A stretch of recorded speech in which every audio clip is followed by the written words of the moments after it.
NEET paper leak मामले को लेकर कांग्रेस की स्टूडेंट तंजीम एनएसयूआई ने निहायत अनोखे अंदाज में जोरदार एहतजाजी मुजाहिरा किया। मुजाहिरे के दौरान कारकुनों ने डॉक्टर का एप्रन पहनकर सड़क पर झालमुरी फरोख्त की और हुकूमत के साथ साथ एनटीए के निजाम पर भी संगीन सवाल उठाए।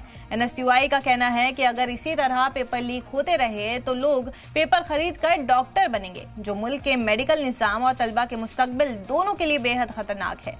मुजाहिरीन ने एजुकेशन माफियाओं के खिलाफ सख्त कार्रवाई का मुतालिबा करते हुए इल्जाम लगाया कि पिछले 10 सालों में 80 से ज्यादा पेपर लीक के वाकयात सामने आ चुके हैं, जिससे मेहनत करने वाले तलबा का एतमाद लगातार मजरू हो रहा है।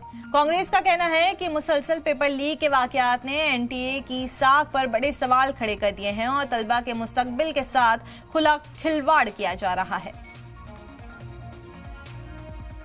प्रधानमंत्री ने बंगाल चुनाव के अंदर झालमुरी खाई थी, जिसको लेकर पूरे देश में वो वायरल भी हुआ था। लेकिन अब नीट परीक्षा जिस तरीके से लीक हुई और उसके बाद से एनएसयूआई के कार्यकर्ता डॉक्टर की ड्रेस में हैं और झालमुरी बेच रहे हैं। यानी आप साफ तौर पर देखेंगे, इधर मैं अपने कैमरा पर्सन रामनरेश से कहूंगा कि एक बार आपको ये तस्वीरें भी दिखाएं कि यहाँ पर अब झालमुरी बेची जा रही है। और क्या आप लोग ये क्या किस गेटअप में है? क्या एनटीए के द्वारा जो पेपर लीक करवाया गया, एनटीए के नहीं, धर्मेंद्र प्रधान जी के द्वारा, नरेंद्र मोदी जी के द्वारा जो पेपर लीक करवाया गया है, आज हम उसके खिलाफ सड़कों में सर, हमारे हाथ में झालमुरी सर दवाई है। क्योंकि जब इस प्रकार से पैसे दे के डॉक्टर बनेंगे तो जिस कैंची नरेंद्र मोदी जी की दाढ़ी काटी जाती है, शायद कभी वही कैंची अगर उनके पेट में मिल जाए तो अचंभित नहीं होइएगा। कारण ये है क्योंकि जो डिग्री मिले, जो इलाज करेंगे वो पैसे वाले होंगे, और पेट में अगर नरेंद्र मोदी जी के कभी कैंची मिल जाए, धर्मेंद्र प्रधान की कभी पेट में कैंची मिल जाए, अचंभित नहीं होइएगा कभी, क्योंकि ये लोग वही हैं, उन्हीं के चुने हुए लोग हैं, उन्हीं के चुने हुए बच्चे हैं जो पैसे से खरीदे हैं, जिन्होंने पैसे से। देखिए, धर्मेंद्र प्रधान शिक्षा मंत्री हैं, उनके ऊपर सीधे तौर पर आरोप है कि जिस तरीके से आपने मुखौटा पहना हुआ है धर्मेंद्र प्रधान का, क्या कुछ कहना चाहेंगे? और एक नया तरीका लगातार 10 साल में 89 बार एग्जाम फेल होना, ये सिर्फ मामूली बात नहीं है, ये नैतिक जिम्मेदारी होनी चाहिए एक एजुकेशन मिनिस्टर की, जो जिम्मेदारी लेते हुए अपनी अकाउंटेबिलिटी तय करते हुए इस्तीफा दे, क्योंकि 2024 के बाद 2026 में लगातार दूसरा ये बड़ा स्कैम होना।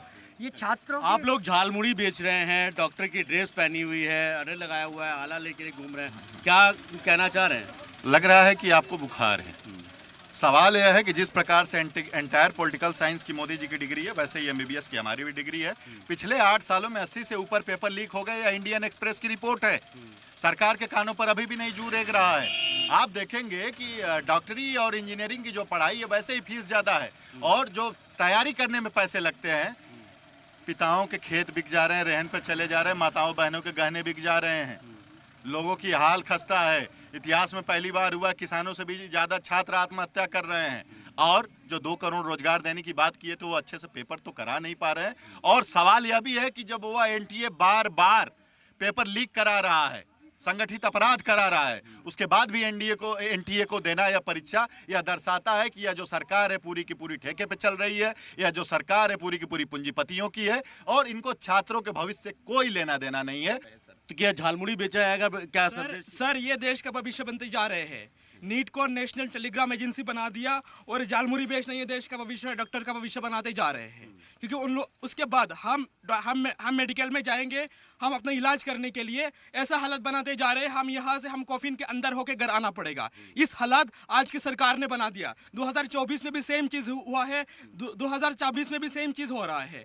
तो अगर इसके खिलाफ ना हमारा सरकार ने कोई कार्रवाई कर रहा है, ना किसी ने कार्रवाई कर रहा है। उस टाइम भी धर्मेंद्र प्रधान था, आज भी धर्मेंद्र प्रधान है। लेकिन एनएसयूआई के जो कार्यकर्ता हैं उनको जो है अब वहाँ से हटा दिया गया है। शास्त्री भवन पर ये प्रोटेस्ट होना था, लेकिन परमिशन नहीं दी गई थी, और एनएसयूआई अपने कार्यालय से बाहर निकलकर जब शास्त्री भवन की तरफ बढ़े तो उनको पुलिस ने आगे नहीं जाने दिया। यानी साफ तौर पर है कि जिस तरीके से यहाँ आप देखेंगे कि लोग अपने एड में बैनर लगाए हुए पार्ट करने के लिए, और दूसरी तरफ सबसे बड़ी झालमुरी बेचा जा रहा है, और पुलिस वालों को भी झालमुरी खिलाई जा रही है। पर आज मेरे साथ मौजूद हैं जेडीयू के प्रेसिडेंट हैं। पेपर लीक हो गया है, धर्मेंद्र प्रधान कुछ नहीं बोल रहे हैं, और मोदी जी मन की बात कर रहे हैं, पर हम बच्चों की मन की बात कौन करेगा? हम स्टूडेंट्स की बात कौन करेगा? पेपर लीक हो रहा है, पुलिस को चोरों को पकड़ना चाहिए तो हम स्टूडेंट्स को पकड़ा जा रहा है।